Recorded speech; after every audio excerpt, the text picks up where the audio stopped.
हिमाचल है ना कश्मीर, ये है उत्तराखंड का देवबंद। एक ऐसा घना जंगल जहां कदम रखते ही पहाड़ों का नजारा बदल जाता है। इतने घने देवदार के पेड़ कि दिन के उजाले में भी कई जगहों पर जमीन तक धूप पहुंचना मुश्किल हो जाता है। लेकिन सवाल ये है, आखिर इस जंगल में ऐसा क्या खास है जो इसे उत्तराखंड की बाकी जगहों से इतना अलग बनाता है। आज इसी की तलाश में निकलते हैं देवबंद के उस सफर पर जहां हर मोड़ के बाद जंगल और गहरा होता जाता है।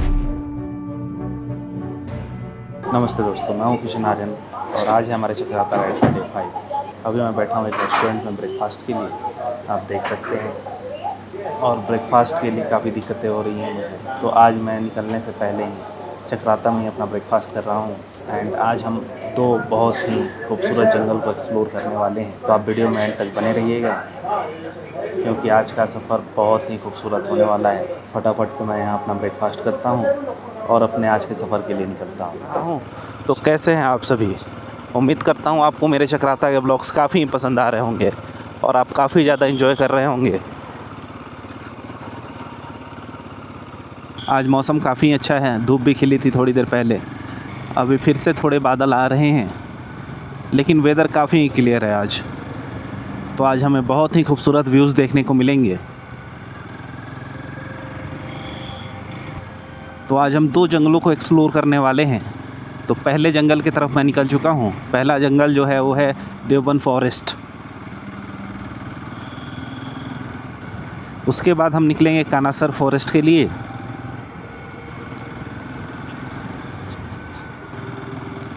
यहाँ से मैं आपको नज़ारे दिखाता हूँ, आप यहाँ देख सकते हैं, कमाल के ही नज़ारे दिख रहे हैं अभी।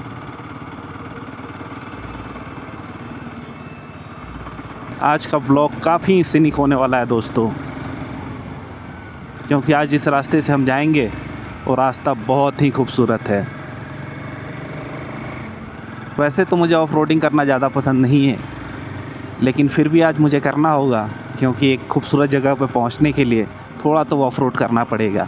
लेकिन ये थोड़ा सा ऑफ रोड नहीं है, ये है करीब 16 किलोमीटर का ऑफ रोड, जो कि हम करके पहुंचेंगे देवबंद फॉरेस्ट।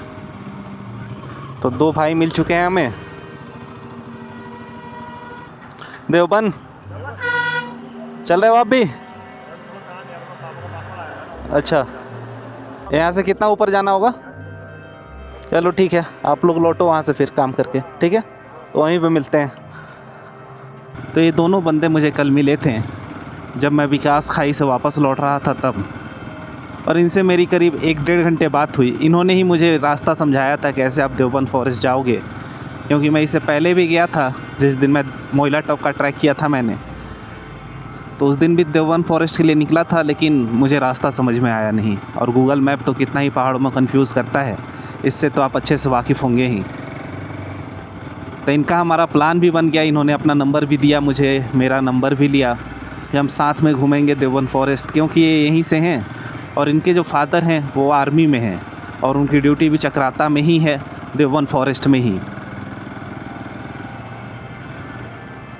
इन्होंने वैसे बता तो दिया है मुझे रास्ता, लेकिन अब देखता हूँ वहाँ तक पहुँच पाता हूँ या फिर दिक्कतें होती हैं या फिर से किसी से पूछना पड़ेगा।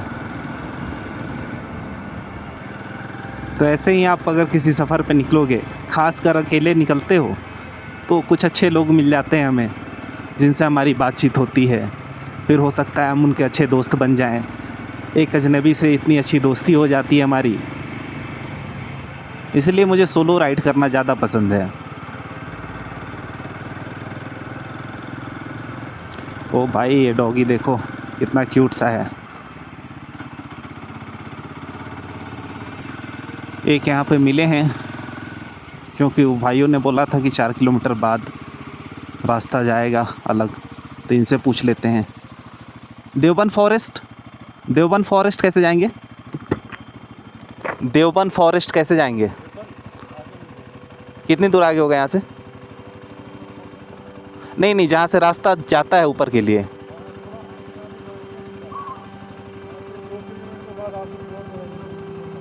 तो यहाँ से और 2 किलोमीटर के बाद, तो अभी यहाँ से 2 किलोमीटर और जाना होगा हमें।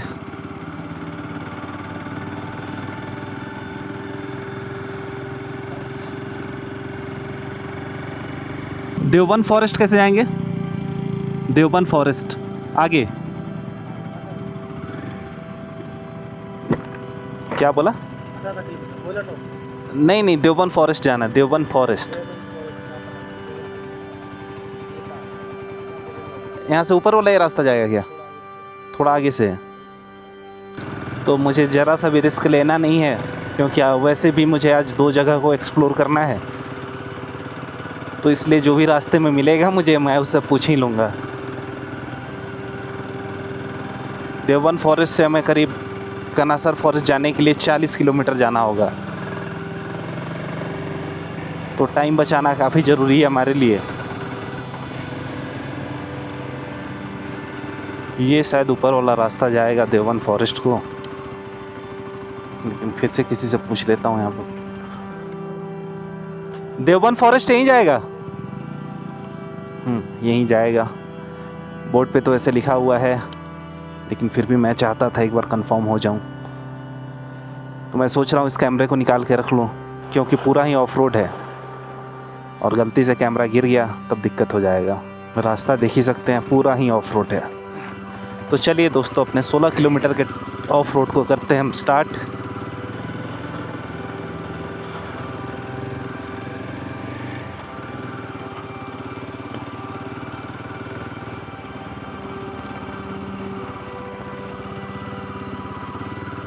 नज़ारे तो आप अभी से ही देख सकते हैं कितने ही कमाल के हैं।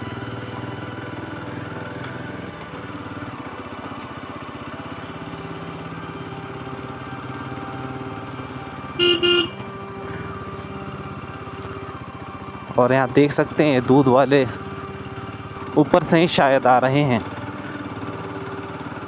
और बहुतों को देखा मैंने, कम से 5-6 बाइक वालों को, जो दूध के कंटेनर लेके ऊपर से नीचे को आ रहे थे।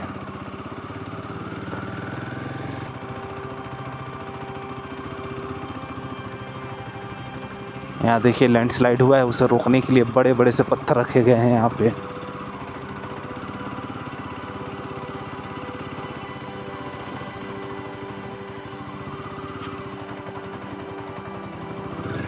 यहाँ पे आप देख सकते हैं कि ऊपर की साइड एक मैगी पॉइंट है। क्या ही कमाल का सीन है दोस्तों। यहाँ से 2 रास्ते जा रहे हैं। देवबंद फॉरेस्ट यहीं जाएगा ना? ठीक, थैंक यू।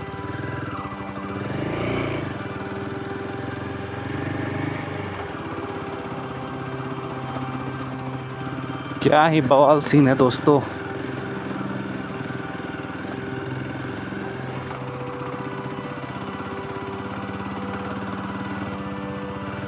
देखिए इतनी सारी बकरियां भी निकली हुई हैं।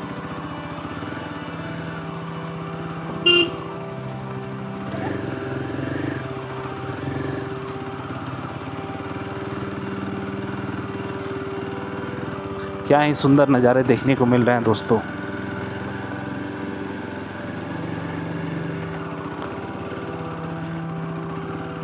मेरी तो उत्तराखंड सरकार से अपील है कि इस रास्ते को भी बनाया जाए, ताकि यहाँ पे और टूरिज़्म बढ़ सके।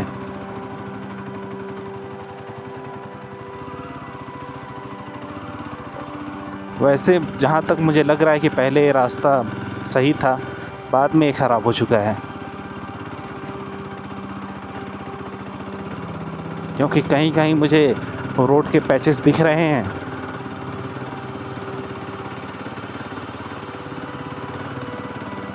मैं पहला ऐसा हिमालयन वाला बंदा हूँगा जिसे ऑफ रोडिंग नहीं पसंद, और ना हिमालयन लोग लेते ही इसलिए हैं कि वो ऑफ रोड कर पाएँ।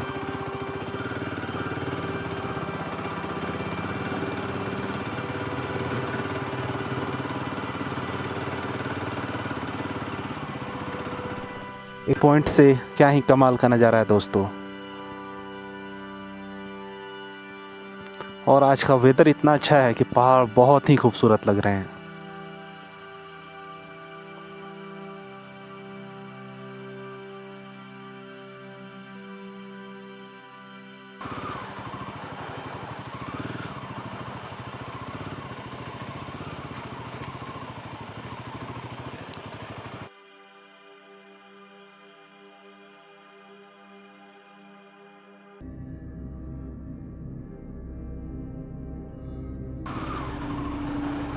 देवबंद तक पहुंचने का रास्ता, नाम जितना खूबसूरत है, सफ़र उतना आसान नहीं है।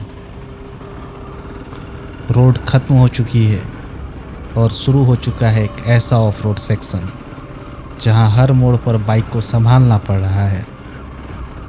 कभी पत्थर, कभी मिट्टी और कहीं कहीं इतना खराब रास्ता कि बस एक गलती और बाइक का बैलेंस गया। लेकिन शायद ऐसी ही रोड के आगे वो जगह छुपी होती है जहां पहुंचकर लगता है, हाँ, इतना रिस्क लेना वर्थ है। जैसा कि अब हम काफ़ी करीब हैं, यहाँ से करीब 1.5 किलोमीटर ही है अब, और रास्ते बहुत ही बेकार हैं भाई।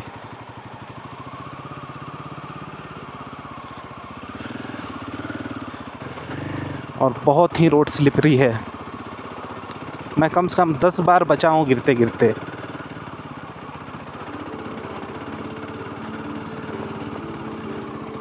मैंने अपना टॉप बॉक्स भी खाली कर दिया है और एक बैकपैक में पूरा सामान टॉप बॉक्स का डाल के अपने कंधे पे रख लिया है।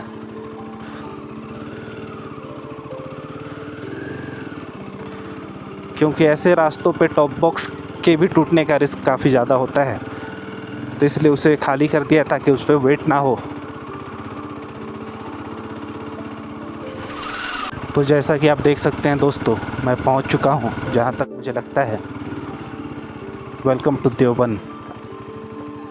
हाँ जी दोस्तों, तो मैं पहुंच चुका हूं। तो कुछ ऐसा है ये फॉरेस्ट।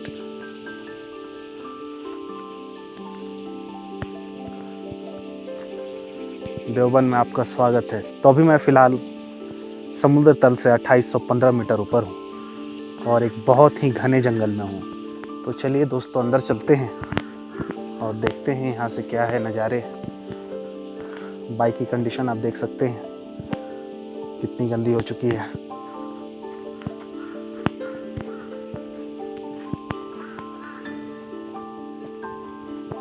तो ये है कुछ गेट, यहाँ से हम एंटर करेंगे।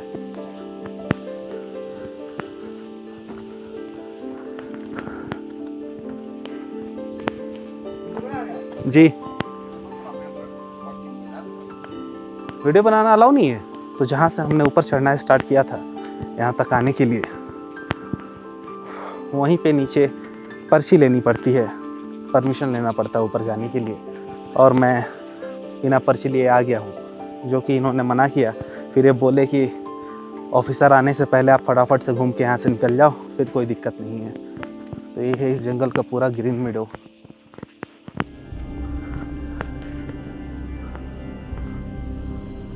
दस किलोमीटर के टेढ़े मेढ़े रास्तों को पार करके जब आप समुद्र तल से 9000 फीट से भी ज़्यादा की ऊंचाई पर पहुंचते हैं तो दुनिया पीछे छूट जाती है और सामने खड़ा होता है देवबंद। देवबंद यानी देवताओं का अपना साम्राज्य। यहाँ कदम रखते ही हवा का तापमान अचानक गिर जाता है। चारों तरफ 300 से 400 साल पुराने देवदार के इतने विशालकाय पेड़ हैं कि पूरा जंगल एक रहस्यमयी खामोशी में डूबा रहता है। यहाँ हवा में सिर्फ ताज़ा पाइन की खुशबू और सुकून ऐसा जो सीधा दिल में उतरता है। कहा जाता है कि इसी खामोशी और शांति की वजह से महाभारत काल के महर्षि वेद व्यास ने इस जगह को अपनी तपस्या के लिए चुना था। जंगल के बीच से ट्रैक करते हुए जब आप इसके सबसे ऊंचे पॉइंट व्यास शिखर पर पहुंचते हैं तो नज़ारा पूरी तरह बदल जाता है। घने पेड़ों के बाद अचानक खुलता हुआ आसमान और सामने बंदरपुर से लेकर नंदा देवी तक बर्फ से ढकी हिमालयन की 50 से भी ज़्यादा विशाल चोटियाँ, खराब रास्ते, गहरा सन्नाटा और हर मोड़ पर एडवेंचर। देवबंद सिर्फ एक जगह नहीं, एक ऐसा अनुभव है जो सफ़र खत्म होने के बाद भी आपके साथ रहता है। तो मैं यहाँ से निकल रहा हूँ। अब वो मुझे बोल रहे हैं कि आप जल्दी से यहाँ से चले जाइए।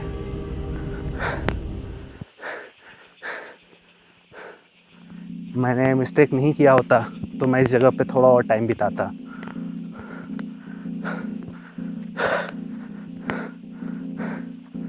इस जगह के बारे में क्या ही कहूँ आपको। मैं अपनी बात कहूँ, मुझे कुछ खास समझ नहीं आया ये जगह। ठीक है, ग्रीनरी काफ़ी अच्छी है, पूरा जंगल है, लेकिन एक तो ऐसे रास्ते मुझे नहीं पसंद जिन रास्तों को होते हुए हम यहाँ तक पहुँचे हैं। और हाँ, एक और बात मैं आप सभी को बताता हूँ, ये जो ऑफ रोड है वो 10 किलोमीटर का ही है, 16 किलोमीटर का नहीं है। मुझे किसी ने बताया था 16 किलोमीटर का है, तो मैं आपको बता रहा था। जहाँ तक मुझे लगता है कि उसके बताने का मतलब ये रहा होगा कि चक्राता से यहाँ तक की दूरी 16 किलोमीटर की है, जो कि एकदम परफेक्ट बैठता है। और मैंने समझ लिया था कि ये ऑफ रोड वाला रास्ता 16 किलोमीटर का है, ये 10 किलोमीटर का है। तो चलिए दोस्तों, अब यहाँ से निकलते हैं हम, क्योंकि यहाँ रुकने का कोई मतलब है नहीं और यहाँ रुकने भी नहीं दिया जा रहा मुझे। तो दोस्तों, मैं यहाँ से निकल रहा हूँ। यहाँ से ऊपर करीब आधे किलोमीटर का एक छोटा सा ट्रैक है, जो कि ब्यास तब तक जाएगा जहाँ पे व्यास जी ने बहुत ही कठिन तपस्या करी थी। और वहाँ से व्यूज़ बहुत ही अच्छे दिखते हैं, वेदर क्लियर होता है तो हिमालयन पिक्स भी दिख जाते हैं।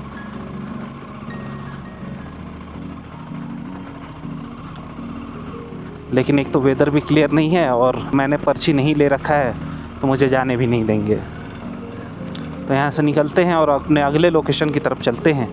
अभी 10 किलोमीटर का बहुत ही ख़राब रास्ता भी मुझे तय करना है, और इसे करने में ही मुझे लगता है कि मेरे 1 घंटे लग जाएंगे।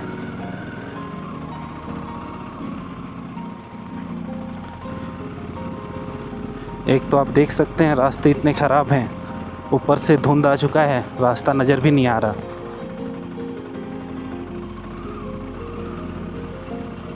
आज तो मैं काफ़ी खुश था कि आज बहुत ही खूबसूरत व्यूज़ देखने को मिलेंगे, कि वेदर काफ़ी अच्छा है। लेकिन फिर से आप देख सकते हैं, फिर से वैसा ही वेदर हो चुका है।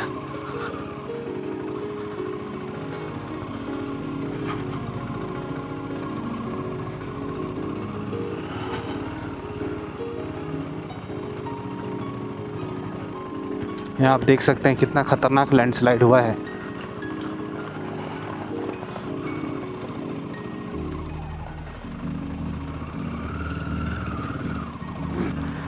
आप एक खूबसूरत नज़ारा यहाँ से देख सकते हैं।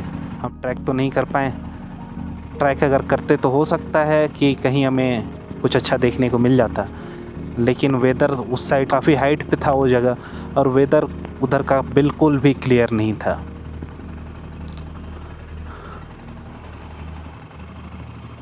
तो मैं आप सभी को इससे भी एक खूबसूरत जगह पे लेके चलता हूँ, और उस जगह की खूबसूरती का अंदाज़ा आप रास्ते में ही लगा सकते हैं। जैसे मैं यहाँ से नीचे उतरूँगा और हमारा सफ़र शुरू होगा उस तरफ, तो कमाल के व्यूज़ मिलने शुरू हो जाएंगे हमें।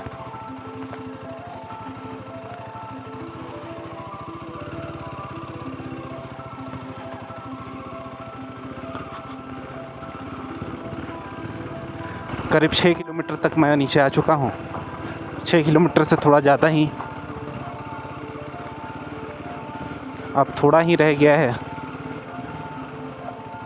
और इधर आप देख सकते हैं नीचे के साइड वेदर काफ़ी ठीक है, तो व्यूज़ काफ़ी अच्छे दिख रहे हैं। ऊपर हम काफ़ी हाइट पे थे, इसलिए वहाँ पे विजिबिलिटी बहुत कम था।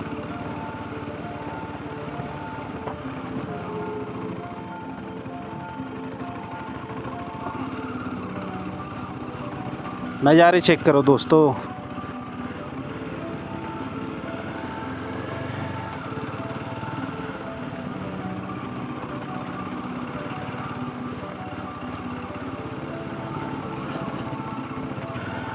दोस्तों, तो जैसा कि आप देख सकते हैं कि मैं नीचे की साइड पहुंच चुका हूं।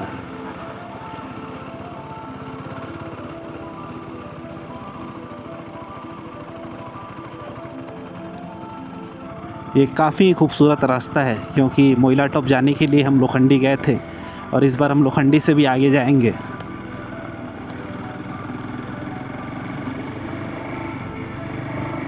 यहाँ से लोखंडी है करीब 14 किलोमीटर, और वहाँ से कांसार है करीब 7 किलोमीटर।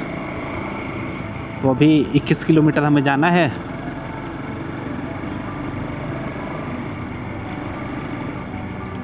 और फिर से गूगल मैप वहीं दिखा रहा था, मैंने कांसार का लोकेशन लगाया तो यहाँ से 6 किलोमीटर दिखा रहा था। तो मैंने लोखंडी का लोकेशन लगा लिया है, क्योंकि जहाँ तक मुझे पता चला है कि लोखंडी होके ही जाना होगा कांसार। तो लोखंडी पहुँच के वहाँ के किसी लोकल से रास्ता पूछ लेंगे और चलेंगे।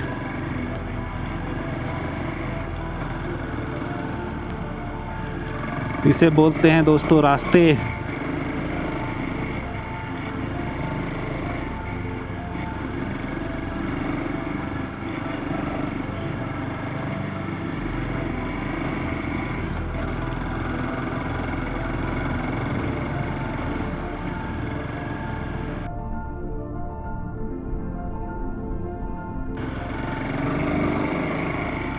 तो ये जो बच्चे मिलते हैं ना, मैं जब भी राइड पे निकलता हूँ ये बच्चे देख के मुझे काफ़ी खुश होते हैं और मुझे भी इनको देख के काफ़ी खुशी होती है। वेदर चेंज दोस्तों।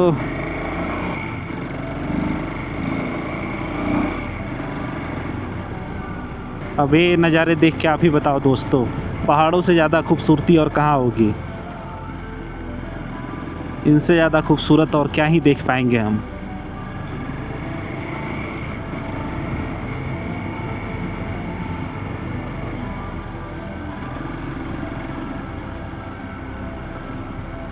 तो जैसा कि आप अभी देख सकते हैं, ये है देवबंद गांव, जहाँ तक मुझे लगता है, क्योंकि लोकेशन यहीं का दिखाता है देवबंद का।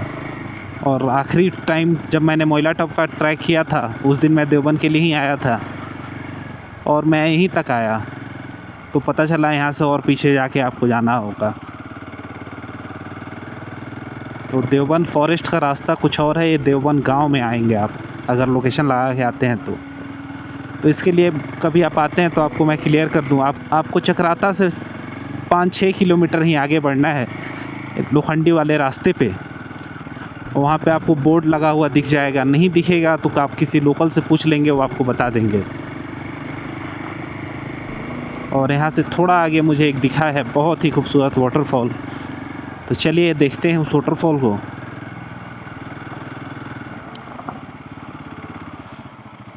आप देख सकते हैं काफ़ी दूर है।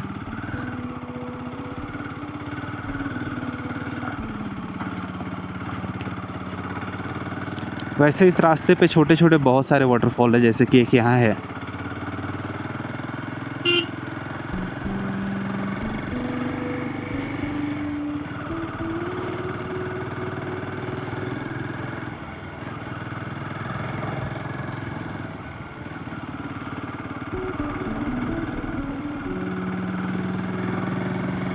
आज के दिन थोड़े टूरिस्ट दिख रहे हैं क्योंकि वीकेंड स्टार्ट हो गया है, तो आज मुझे कुछ टूरिस्ट देखने को मिल रहे हैं।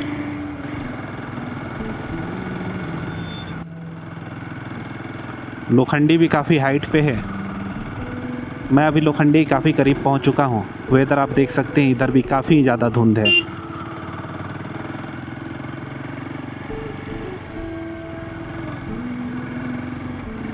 यहाँ से मात्र 4 किलोमीटर है लोखंडी, और फिर वहाँ से रास्ता पूछ के मुझे और जाना होगा आगे कांसर के लिए।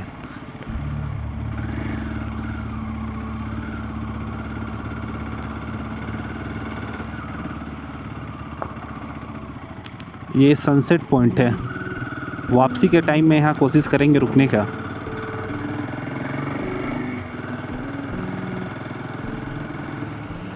दोस्तों तो जैसा कि आप देख सकते हैं मैं लोखंडी पहुँच चुका हूँ अभी, और यहाँ से अब किसी से पूछना होगा मुझे कांसर कैसे जाएंगे।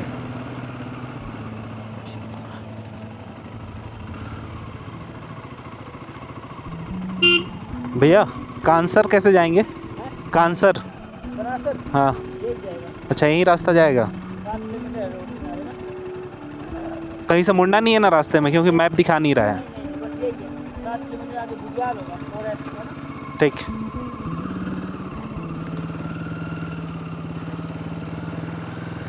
तो यहाँ से 7 किलोमीटर आगे जाना होगा दोस्तों। जहाँ मैंने इन भैया से पूछा वहीं से लेफ़्ट वाला रास्ता, इधर राइट को हम कांसार के लिए जा रहे हैं, और लेफ़्ट वाला रास्ता मोइला टॉप को चला गया था।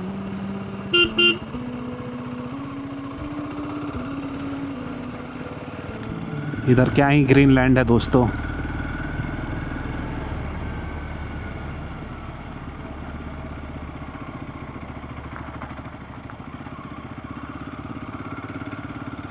देखिए कैसे पत्थर गिरे हैं ऊपर से।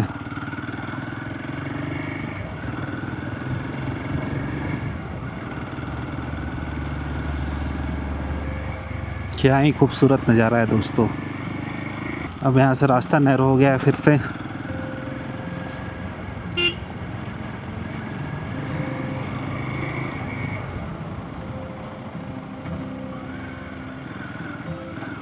मैं एक बात बताऊं तो मुझे ये भी कन्फ्यूज़न है कि ये कांसर है या कनासर है। कोई कांसर बोल रहा, कोई कनासर बोल रहा।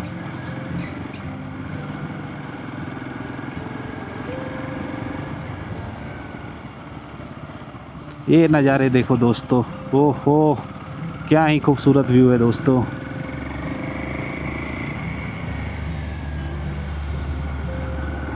जैसा कि मैं 6 किलोमीटर तक तो आ चुका हूँ। कोई दिख जाता तो मैं उससे पूछ लेता कि कहाँ जाना है, कैसे जाना है, क्योंकि कुछ समझ में भी नहीं आ रहा और इस रास्ते पे कोई दिख भी नहीं रहा है।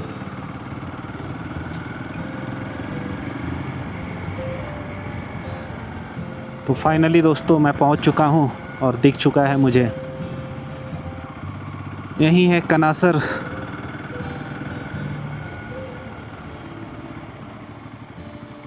हाँ हाँ मैं सही हूँ, यही है कनासर।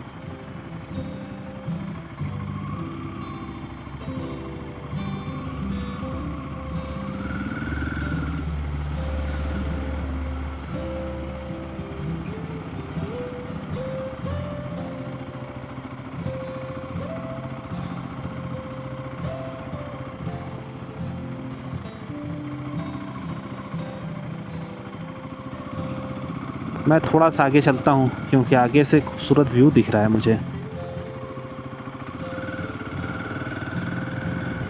हाँ जी दोस्तों, ये देखो ये सीन होता है,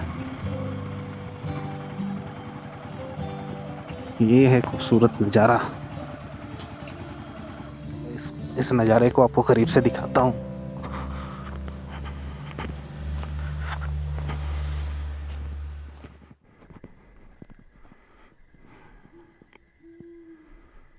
तो अब चलते हैं कांसर के बुग्यालों में।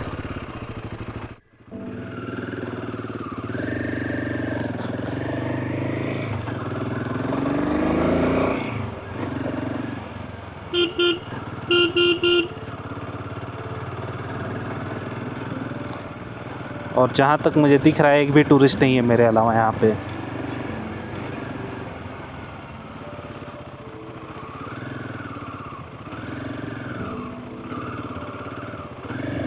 कहीं तो बाइक लगाएं, और यहाँ पे बाइक लगी हुई है, यहीं पे बाइक मैं भी अपना लगा देता हूँ। हाँ जी दोस्तों, तो कुछ ऐसा है कनासर, और यहाँ पे एक छोटा सा मंदिर है। ये मंदिर महासू देवता का है। और जैसा कि आप यहाँ पे देख ही सकते हैं, बहुत ही विशालकाय देवदार के पेड़ हैं जो कि करीब 200 से 300 साल पुराने हैं। वैसे जगह काफ़ी पीसफुल है। देवदार के कुछ बेनिफिट्स यहाँ पे दिए हुए हैं। यहाँ पे सिर्फ देवदार के ही पेड़ हैं। तो वहाँ ऊपर की साइड से मैं कुछ लोगों को आते हुए देख रहा हूँ, तो मैं भी चल के देखता हूँ कि ऊपर क्या है। हो सकता है वहाँ से कुछ और ज़्यादा अच्छा देखने को हमें मिल जाए। तो चलता हूँ दोस्तों इधर ऊपर की तरफ, कि कुछ और तो हमें अच्छा देखने को मिल जाए। तो यहाँ से कुछ ऐसा है व्यू।